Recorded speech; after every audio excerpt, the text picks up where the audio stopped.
행복한 예배자 계속 말씀드리고 있습니다. 오늘 세 번째 시간입니다. 서울 근교의 한 아파트 신축 공사 현장에서 이제 공사가 진행되고 있었습니다. 이곳은 중견 건설사가 맡은 대형 프로젝트였고 수많은 협력업체와 인부들이 함께 일하는 공사장이었습니다. 그 현장에서 함께 일하는 이정훈 기사는 40대 중반의 성실한 크리스찬이었습니다. 10년 넘게 건설 현장을 누벼온 베테랑 기사가 당연히 주일에는 하나님께 예배했고 평일에도 기도로 하루를 시작하고 기도로 하루를 마감하는 신실한 성도였습니다. 그런데 문제가 생겼습니다.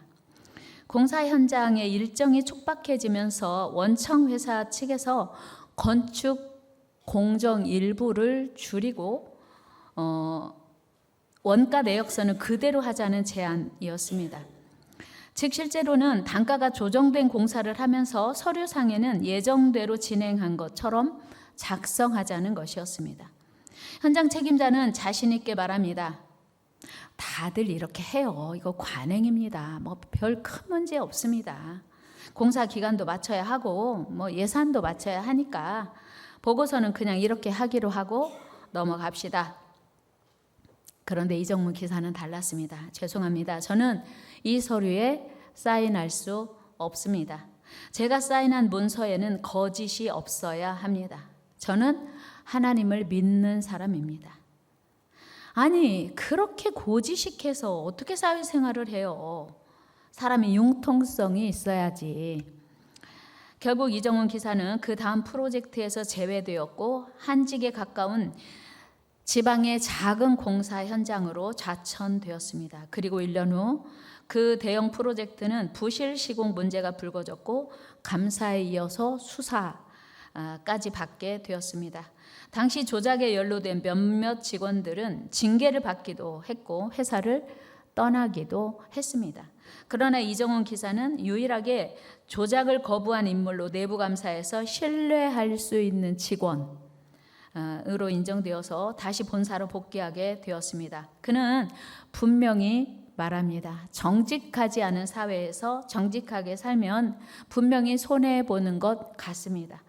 그러나 우리 하나님 앞에서 정직할 수 있다면 그건 세상 그 무엇과도 바꿀 수 없는 은혜요 축복입니다. 그렇습니다. 아무도 안 보는 것 같은 그 순간에도 우리 하나님은 다 보시고 다 아십니다. 그러므로 우리의 삶은 하나님 앞에서 사는 것이니 정직해야 되고 우리 신앙과도 결코 분리될 수 없는 것입니다. 모두가 부정하게 사는 세상에서 우리조차 하나님 안 계신 것처럼 부정하게 살 수는 없습니다. 세상이 다 부정을 행하고 산다 해도 하나님을 믿는 우리조차 부정하게 살 수는 없다는 이야기입니다. 우리가 교회 안에서 드리는 예배 또 세상에서의 삶이 일관되어야 하는 이유입니다. 이것이 하나님이 기뻐하시는 예배자의 삶입니다. 우리 하나님은 온 마음을 다해서 최선을 다해서 하나님께 기쁨과 감사로 예배하는 성도들을 기뻐하시고 축복하십니다. 성경에 예배로 성공한 사람의 이야기는 참 많이 기록되어 있습니다. 그 중에서도 솔로몬은 빼놓을 수 없는 예배의 성공자요 예배 승리자입니다. 솔로몬은 다윗을 이어 이스라엘의 3대 왕이 되었습니다. 솔로몬은 하나님을 사랑하고 하나님의 법을 즐거워하고 순종하는 왕이었습니다. 역대상 열왕기상 3장 3절 말씀 우리 같이 읽겠습니다. 시작. 솔로몬이 여호와를 사랑하고 그의 아버지 다윗의 법도를 행하였으나 산당에서 제사하며 분향하더라. 아멘. 솔로몬이 하나님을 사랑했다 하니 얼마나 전심으로 사랑했는지 여러분 짐작이 가시죠? 뿐만 아니라 솔로몬은 하나님께 예배를 드릴 때도 진심이었고 1,000번제를 드렸습니다. 역대하 1장 말씀에 의하면 그는 1,000마리의 짐승을 잡아서 희생 제물을 드렸습니다. 우리 말씀 읽어요. 시작. 여호와 앞 곧 회막 앞에 있는 놋제단에 솔로몬이 이르러 그 위에 1,000마리 희생으로 번제를 드렸더라. 아멘. 보통 구약에서는 제사 드릴 때마다 한 번에 한 마리의 희생 제물을 잡습니다. 그것이 소든 양이든 비둘기든 자기 형편대로 믿음대로 짐승을 잡아서 배를 가르고 내장을 꺼내고 그리고 씻어서 제단 위에 올려놓고 불을 태워서 예배를 드립니다. 그런데 사실 생각해보면 오늘 우리가 만약에 구약의 성도들처럼 짐승을 끌고 와서 제사를 드려야 한다면 글쎄요, 우리의 예배가 요즘 많긴 하지만 우리가 예배를 대하는 자세가 어떨까 한번 다시 생각해 보게 되는데요. 어쨌든 솔로몬은 한 마리가 아니라 1,000마리의 짐승을 잡아서 하나님께 번제로 드렸어요. 여러분, 그 구약 성경에 보면 그 제물의 조건이 있습니다. 병들면 안 되고, 흠이 있으면 안 되고, 비루 먹으면 안 되고, 건강하고 1년 된 수컷이어야 하고, 아주 상태가 좋은 아주 양호한 것을, 최상의 것을 하나님께 드려야 했습니다. 그러니 솔로몬이 1,000마리의 희생을 드리려면 얼마나 많이 그 동물들을 미리 선별하고 그리고 그거를 일일이 다 잡아서 배를 가리고 내장을 꺼내고 각을 떠서 제단에 올려서 번제단에 올려서 불을 태워서 1,000마리를 드리려면 시간은 또 얼마나 많이 걸렸겠어요? 솔로몬의 1,000번제는 결코 간단한 일이 아니었음을 우리는 짐작할 수 있습니다. 그런데 솔로몬은 기쁘게 그 1,000번제를 하나님께 드렸습니다. 솔로몬의 마음이 얼마나 하나님을 사랑했는지, 얼마나 하나님께 진심이었는지를 확인할 수 있는 대목이죠. 그런데 문제는 그 다음이었어요. 그날 밤. 어떤 날 밤이냐면 1,000희생을 드린 날 밤. 역대하 1장 6절 우리 말씀 한번 읽었나요? 같이 읽어요. 여호와 곧 회막 앞에 있는 놋 제단에 솔로몬이 이르러 그 위에 1,000마리 희생으로 번제를 드렸더라. 아멘. 1,000마리 드렸어요. 그런데 바로 이어지는 7절에 그날 밤에 이런 일이 있었어요. 같이 읽어봅니다. 시작. 그날 밤에 하나님이 솔로몬에게 나타나 그에게 이르시되 내가 네게 무엇을 주랴 너는 구하라 하시니. 아멘.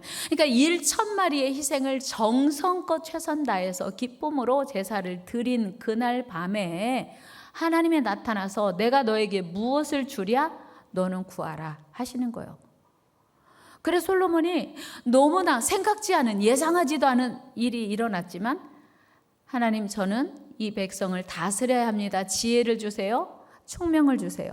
하나님이 그가 구한 모든 것을 주셨고 구하지 않은 것도 주셨다고 성경은 말합니다. 여러분, 그러니까 솔로몬이 드린 1,000마리의 희생을 번제로 드린 그날 밤에 그 제사를 하나님이 기뻐 받으셨고 하나님이 너무나 기쁘시니 행복하시니 솔로몬이 가장 원하는 것을 주시겠다고 하나님이 나타나셨던 거예요. 응답하신 거예요. 여러분, 이런 축복은 이전의 다른 왕들에게나 이후의 다른 왕들에게서도 결코 볼 수 없는 엄청나고 대단한 은혜요. 축복이었습니다. 선물이었어요. 우리 역대하 1장 12절 말씀 읽어요. 시작. 그러므로 내가 네게 지혜와 지식을 주고 부와 재물과 영광도 주리니 네 전에 왕들도 이런 일이 없었거니와 내 후에도 이런 일이 없으리라 하시니라. 아멘. 여러분, 전에도 없었고 후에도 없었던 이런 놀랍고도 엄청난 응답을 하나님이 주신 거예요. 하나님의 크고 놀라운 사랑, 엄청난 은혜와 축복을 솔로몬이 받았어요. 우리가 신앙생활 하면서 우리도 이런 은혜 한번 받으면 좋지 않겠어요? 여러분, 이런 응답 받으면 좋지 않겠어요? 여러분, 이런 응답 받게 되기를 축복합니다. 이런 축복 받게 되기를 여러분 소망합니다. 어떻게 예배드리면요? 1,000 희생 드린 그날 밤에. 제가 오늘 일부 예배 드리려고 나오는데 엘리베이터 2층에서 어떤 분이 이렇게 나오면서 얼굴 환하게 웃으면서 저한테 이렇게 말했어요. 목사님, 저 44주년 헌금 오늘 드리려고요. 그러면서 이분이 뭐라고 하냐면 저 너무 기뻐요. 액수를 말하는데 이분이 전 재산 다 가져왔나? 진짜 어려운 분이에요. 그래서 제가 갑자기 마음이 진짜 너무 감동이 되고 갑자기 눈물이 왈칵 쏟아졌어요. 세상에 어떻게 이렇게 하나님께 헌신을 드릴 수 있을까? 근데 목사님 저 너무 기뻐요.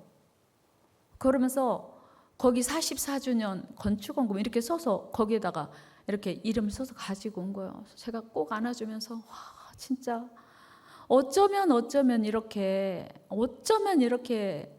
아름다운 헌신을 하나님께 드릴 수 있을까?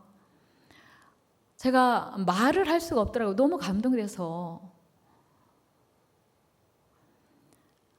솔로몬이 1000번제를 드린 그날 밤에 하나님의 마음이 이게 아니었을까? 자기의 물론 왕이니까 1000마리 그까짓 거 10,000마리도 드릴 수 있죠. 근데 중요한 건요, 그 과정이 너무 복잡하고 시간도 걸리고 그 중심이, 하나님을 향한 중심이 얼마나 헌신되고 진심이었는지를 하나님이 아신 거예요. 왕이라고 다 드린 거 아니거든요. 유일해요. 솔로몬이 유일합니다. 솔로몬이 받은 복도 유일해요. 여러분 이렇게 하나님 사랑할 수 있기를 축복합니다.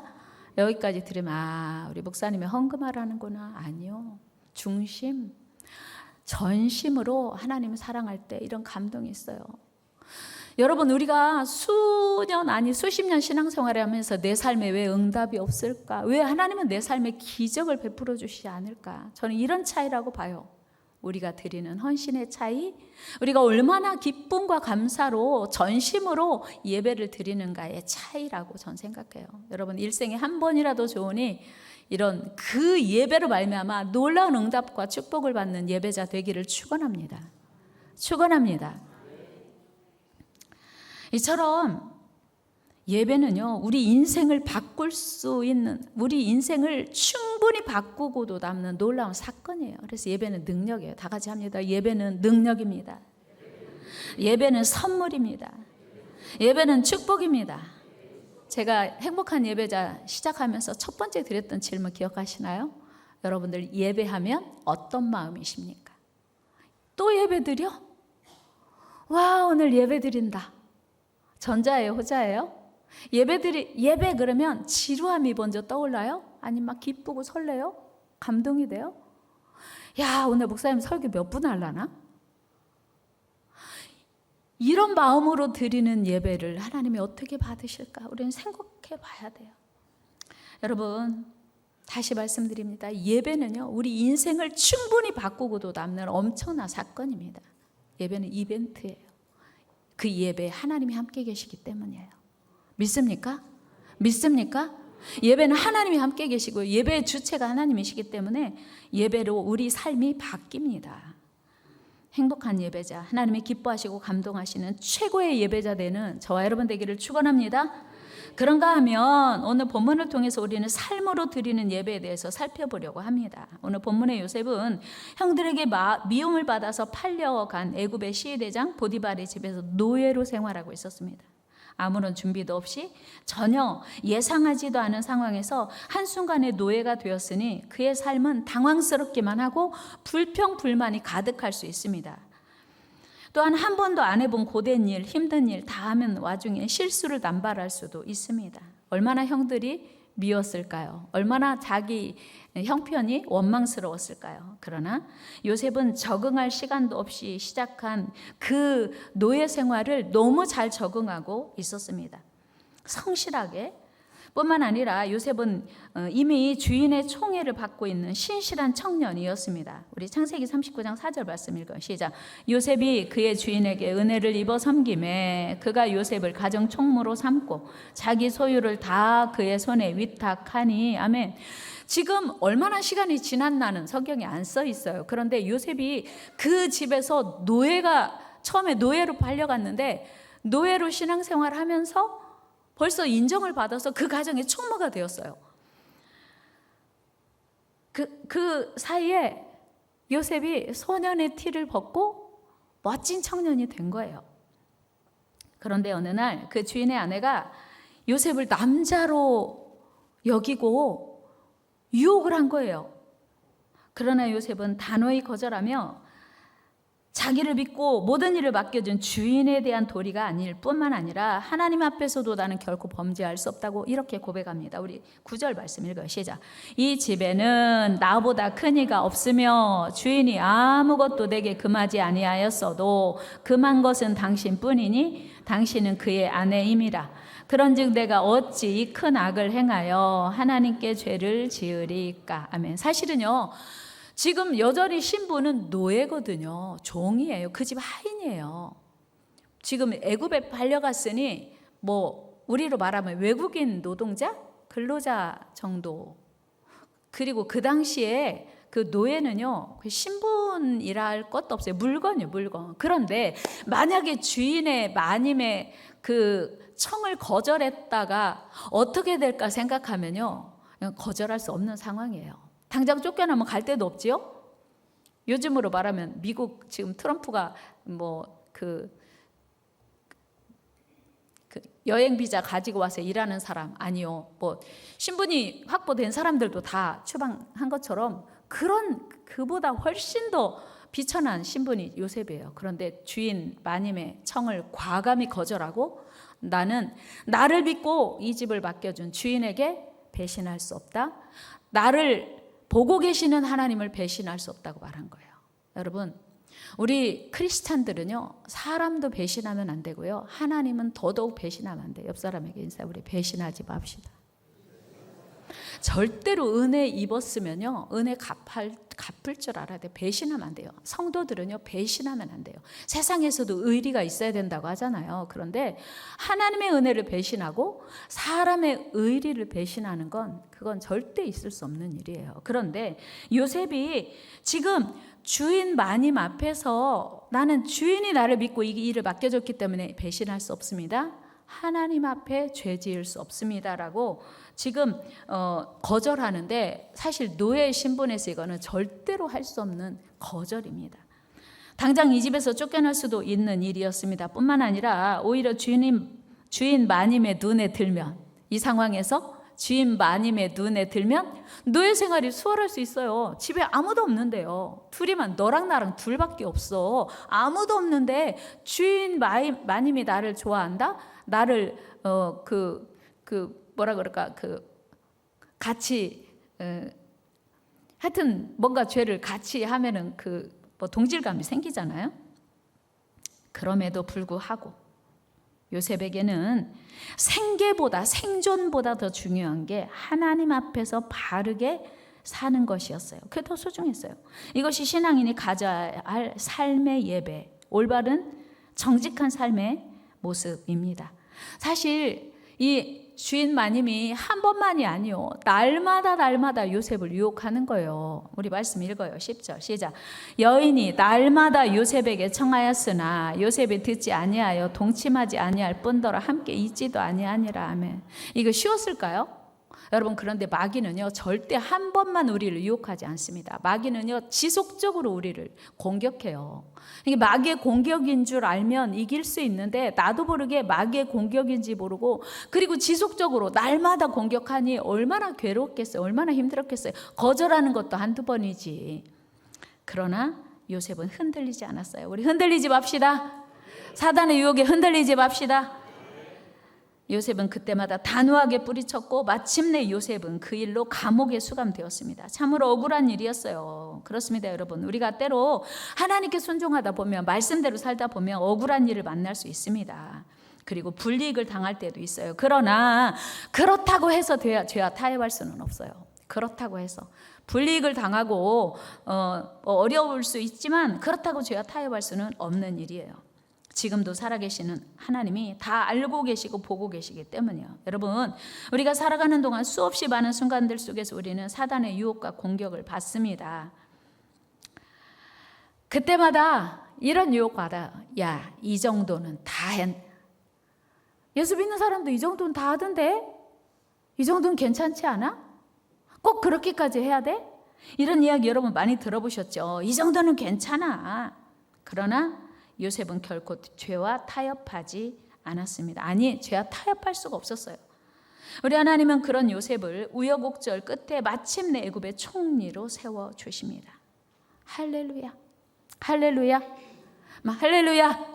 마침내 애굽의 총리가 되었습니다. 시간이 걸리긴 했지만 우리 하나님은 하나님 앞에서 정직하게 산 요셉을, 하나님 앞에서 거룩한 삶을 고집한 요셉을 놀랍게 축복해 주셨습니다. 그래서 우리가 말씀대로 살다가 점점 더 어려워지면 이거 아닌가? 괜히 하나님 말씀대로 고집하다가 나만 손해보는 거 아니야? 생각 들 때도 끝까지 기다려야 돼요. 인내해야 돼요. 끝까지 견딥시다. 끝까지 인내합시다. 절대 죄와 타협하면 안 됩니다. 애굽의 노예였던 요셉이 억울하게 강간 미수범이라고 하는 부끄럽고 수치스러운 죄명으로 감옥에 수감되었지만 우리 하나님은 그를 거기서도 높여 주셨습니다. 마침내 그를 애굽의 총리로 빛나게 세워주셨어요. 우리 창세기 41장 말씀 읽어요. 시작. 바로가 또 요셉에게 이르기를 내가 너를 애굽 온 땅의 총리가 되게 하노라 하고 자기 인장 반지를 빼어 요셉의 손에 끼우고 그에게 세마포 옷을 입히고 금사슬을 목에 걸고 자기에게 있는 버금수레에 그를 태우매 무리가 그의 앞에서 소리 지르기를 엎드리라 하더라. 바로가 그에게 애굽 전국을 총리로 다스리게 하였더라. 아멘. 할렐루야. 얼마나 통쾌해요. 모든 애굽 사람들이 바로 요셉 앞에 다 엎드렸던 거예요. 와, 진짜 하나님 얼마나 기뻐하셨어요. 이 요셉이 얼마나 기뻤을까. 야, 내가 진짜 죄와 타협하지 않기 너무 잘했지. 하나님 감사합니다. 하나님 감사합니다. 하나님 다 아시고 보시고 마침내 갚아주셨네요. 하나님 감사합니다. 얼마나 외쳤을까요? 여러분, 이것이 말씀대로 살아가는 성도들이 받아 누릴 축복인 줄로 믿습니다. 여러분, 지금은 미련한 것 같아도 억울한 것 같아도 지금은 손해보는 것 같아도 묵묵히 하나님만 바라보고 인내한 결과 반드시 있는 줄로 믿습니다. 여러분, 우리는 언제 어디서나 천지에 충만하신 하나님께서 다 보고 계시고 다 알고 계시고 잊어버리면 안 돼요. 하나님 다 알고 계십니다. 하나님 다 보고 계십니다. 우리가 한 행동만 아니라 생각까지 우리의 아무도 말하지 않았어요. 우리의 깊은 속에 있는 그 주님이 원치 않는 생각까지 다 알고 계세요. 물론 하나님이 우리가 생각하는 기특한 생각도 다 기억하십니다. 그거를 인식하고 살아야 돼요. 이것을 라틴어로 코람데오라고 해요. 코람데오. 하나님 앞에서라는 뜻이거든요. 신전의식. 그러니까 우리가 행복한 예배자가 된다는 건 교회에 모여서 예배할 때뿐 아니라 우리 삶의 전반 어디서든 시편 기자는 그런 고백했어요. 저 하늘 끝에 올라가도 하나님 거기 계시고 저 바다 밑에 내려가도 하나님 거기 계신다 했으니 이것이 삶으로 드리는 예배자의 삶인 거예요. 여러분, 이처럼 요셉은 언제 어디서나 항상 하나님 앞에서의 삶을 살았습니다. 아버지 야곱이 죽은 후에 그의 형제들, 자기를 팔았던 형제들이 이제 요셉이 보복할까 봐 두려워서 다시 확인해요. 야, 아버지가 돌아가시기 전에 우리에게 말했는데 보복하지 말래, 원수 갚지 말래, 이렇게 전달합니다. 그때 요셉이 형들에게 뭐라고 말해요? 내가 하나님을 대신하리까? 무슨 얘기예요? 나를 이곳에 판 분이 하나님인데, 나를 이곳에 보낸 분이 하나님인데 내가 원수 갚지 않습니다. 하나님이 알아서 하실 거예요. 그렇게 말하거든요. 하나님께서 정리하실 일이니 내가 나서서 절대 원수 갚거나 보복하지 않겠습니다. 오히려 그들을 보살피고 그의 자녀들까지 책임지겠다고 용서하고 사랑하는 말을 고백해요. 우리 50장 말씀 읽어요. 시작. 요셉이 그들에게 이르되 두려워하지 마소서. 내가 하나님을 대신하리이까? 당신들은 나를 해하리 하였으나 하나님은 그것을 선으로 바꾸사 오늘과 같이 많은 백성의 생명을 구원하게 하시려 하셨나니 당신들은 두려워하지 마소서. 내가 당신들과 당신들의 자녀를 기르리이다 하고 그들을 간곡한 말로 위로하였더라. 아멘. 요셉의 마음에 아무런 원망이 없어요. 불평이 없는 거예요. 그들을 다 용서한 거예요. 왜요? 하나님 앞에서 사니 하나님이 이럴 것이다 생각한 대로 요셉도 살았던 거죠. 얼마나 멋진 요셉의 모습입니까?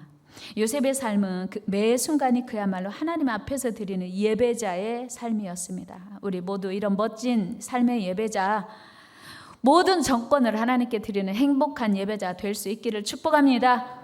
여러분, 우리가 삶의 예배의 소중함을 깨달았다면 우리는 그 어떤 사소한 죄도 작은 죄도 지을 수 없습니다. 우리는 보통 큰 죄는요 걸러요. 사람을 막 미워가지고 죽이고 싶을 때도 절대 안 돼. 우린 조절할 수 있잖아요. 내가 남의 물건을 훔쳐? 그건 조절할 수 있어요. 안 돼.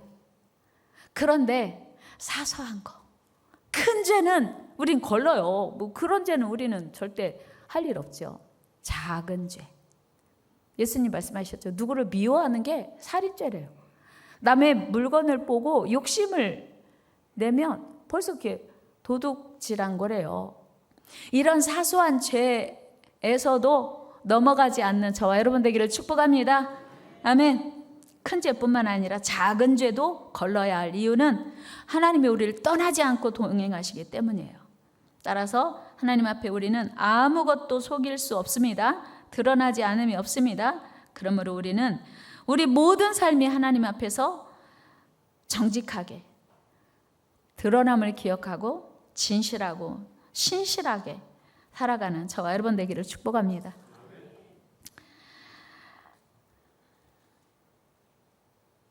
$500원짜리 물건을 1,000원에 샀다고 말하는 거 겨우 500원 속이는 거잖아요.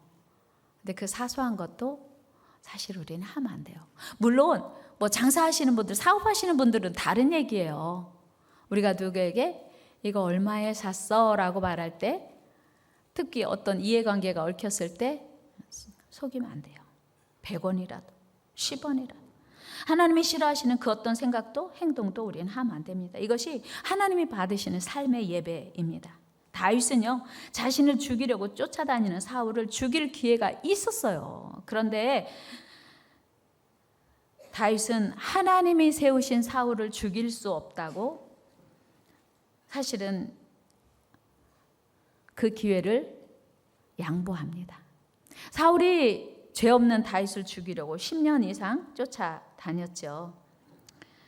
그러나 다윗은 자기가 10년 동안이나 사울이 자기를 죽이려고 하니까 쫓겨다녀야 했어요.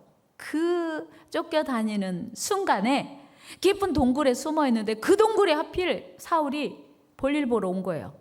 볼일 볼 때는 무장 해제하잖아요. 겉옷 벗어서 옆에 다 개켜놓고 볼일을 보고 있어요. 여러분 볼일 보면서 누가 혹시 오나 하고 무장하고 있지 않잖아요.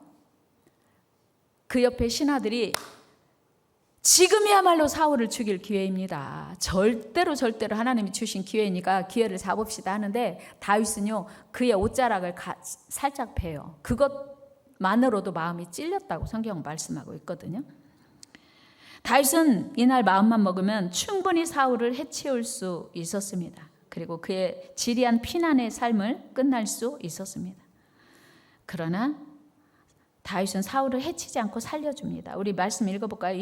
사무엘상 24장 같이 읽어요. 시작. 다윗의 사람들이 이르되 보소서 여호와께서 당신에게 이르시기를 내가 원수를 네 손에 넘기리니 네 생각에 좋은 대로 그에게 행하라 하시더니 아멘. 이거 하나님이 주신 좋은 기회라는 뜻이에요. 근데 다윗의 고백은 절대로 그와 달랐지요. 읽어요. 4절 시작. 이것이 그날이니이다 하니 다윗이 일어나서 사울의 겉옷자락을 가만히 베니라. 그 이유는 하나님이 기름 부어 세운 왕을 내 손으로 해치울 수 없다는 것이었어요. 6절 같이 읽어요.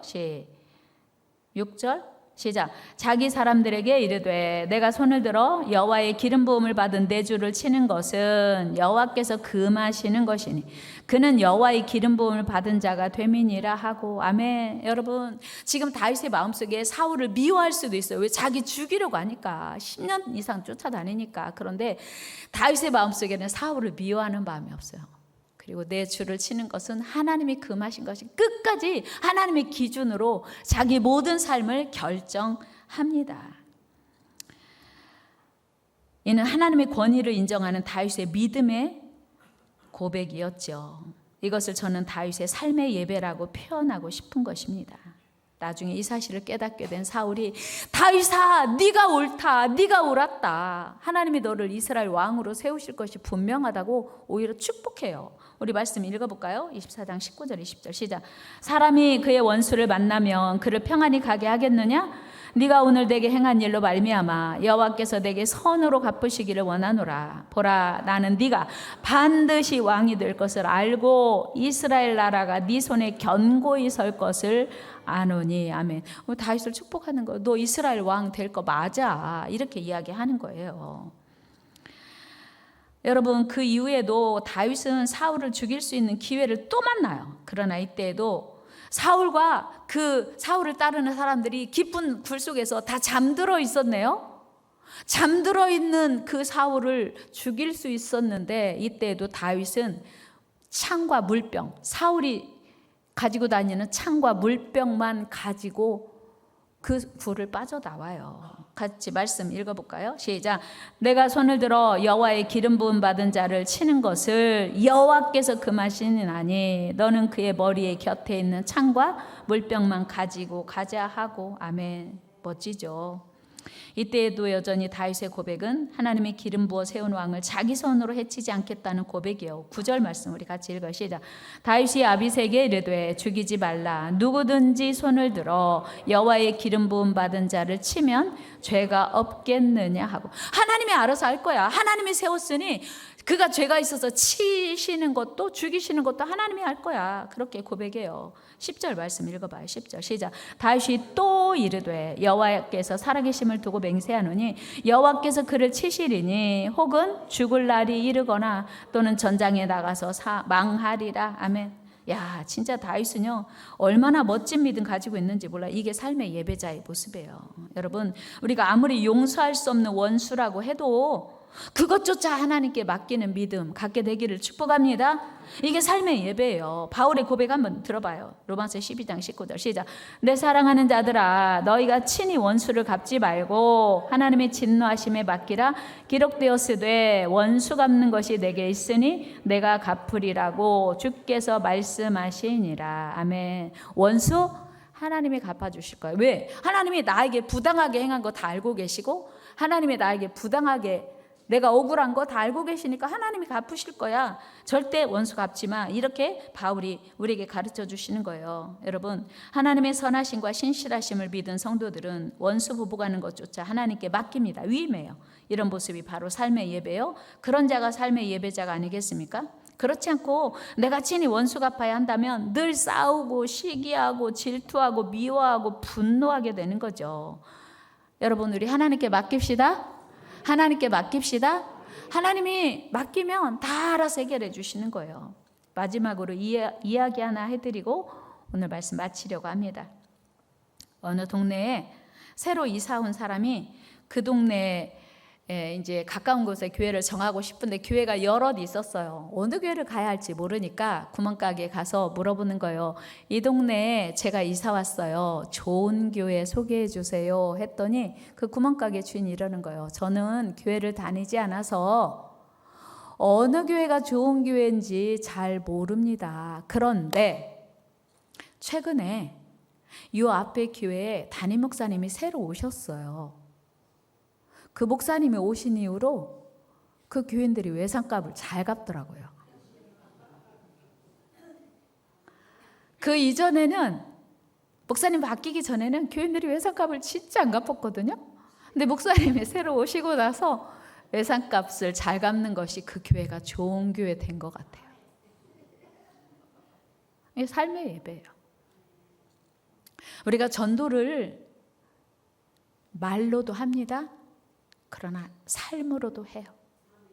여러분, 삶으로 저절로 전도되는 은혜가 있기를 축복합니다.